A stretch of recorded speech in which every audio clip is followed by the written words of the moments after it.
এইবারের নির্বাচনে কিন্তু বিজেপির নির্বাচনী কোনো এজেন্ডা ছিল না।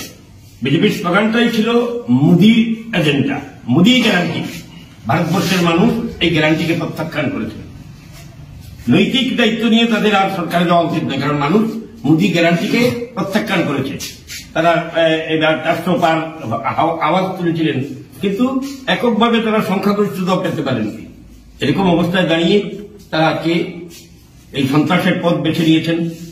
গোটা রাজ্যের বিভিন্ন জায়গায় আমরা শুনেছি, কালকেই আমাদের টরিজমে আমাদের একটা পার্টি অফিস আক্রান্ত হয়েছে, আর এই পার্টি অফিস তো অনেকবার আক্রান্ত হয়েছে।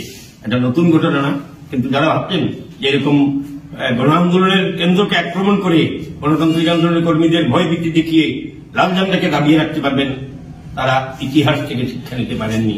ইতিহাস বারবার প্রমাণিত করেছে লাল ঝান্ডা অজেয়, লাল ঝান্ডা অমর।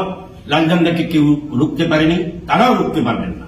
চণ্ডীপুর লোকাল কমিটির অফিসটার উপর আক্রমণ সংঘটিত। তাদের মহকুমা সম্পাদক বিশ্বরূপ গোস্বামী সোর্স থেকে খবর পায় এইভাবে ভাঙচুর চলছে। সাথে সাথে কৈলাসহর পিএসএ ইনফরমেশন দেওয়া হয়। কৈলাসহর পিএস সাথে সাথে মুভ করেন এবং কৈলাসহরের পিএস যখন আমরা পরবর্তী সময় জানতে পারি যে আসার পর যে মিসক্রিয়েন্টগুলো এখানে ছিল সবাই দৌড়ে পালিয়ে যাওয়ার চেষ্টা করে। এর মধ্যে একজন মিসক্রিয়েন্টকে হাতে হাতে ধরা পড়ে, তার হাতে